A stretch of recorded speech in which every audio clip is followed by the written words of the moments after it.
Sure, guys, welcome back to Speaker Now. I'm still your boy Taylor DJ. So today we are back with another music creation. So today we featured intwana yase Lesotho bambiza ngoNtate Saner. So uNtate Saner laphana bakhiphe EP benomjida wakhe laphana obizwa ngophoka yabaruwa. So there's one song that is outstanding laphana, and in a story, in a message, in a content.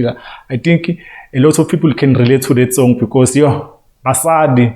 So there is one song laphana in a storytelling laphana I describe a situation and I think this song is personal, and I think it's based on a true story because laphana ukhuluma ngemama lakhe laphana akalithatha walifundisa lathi maseli right lamshiya lahamba nabanye aba right. So no lingayenza likwenza lihambe lela la khona, but yena akana mathathi because akanayo imali yokuthenga imoto, akanayo imali yokubheja, imali akanayo ukukhulisa abantwana. So mase khona amajita ahamba ngamabhima afikayo ayihamba nabo, yena akanathatha ke. So yileyo ngoma ke leyo uSaneri ngiqala ukuzwa ngayo album lekalizwi la ediphume ngo2024 after ulizwe eshonile laphana. So ngiqale ukulandela lapho music wakhe, and I think omunye umuntu okumele abantu bemnotice because ubig kakhulu eFree State, and ubig even le eLesotho laphana ko Maseru laphana because I believe he's from Maseru laphana. So that is one guy owenza isound interesting because in a trap but still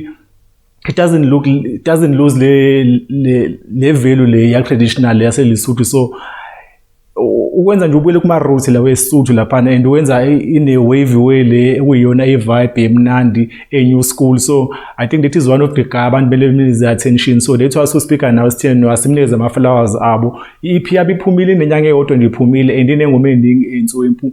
But this one, I think it is the one from that EP for me, and I think nabantu abaningi ba-enjoy. Ngibone ku-TikTok iloya trend from different videos because basadi bagilana. So enye nje lingoma leyana I think ubhalele noma uma wengane zakhe laphana, but le song personal ngale ndlela, even nje nama emotions indlela kaleya ngama verse, you can see this guy is talking from experience. So that song I enjoyed. That's why ngithini nama ngisharisha nabantu baku Speaker Now because the community ya Speaker Now abantu abathanda music. So ngizoshare ilink yaleyo ngoma ngaphansi because I believe it is one of the dopest song I heard this year. I-production yayo nje nendlela arrangement yangayo nendlela ifuswe ngayo. So ngi-enjoy kakhulu ke leyo ngoma lo. So siva lapho Speaker Now sekhona on Facebook, Speaker Now sikhona on Twitter, Speaker Now sibe khona ku TikTok, Speaker Now show away we out.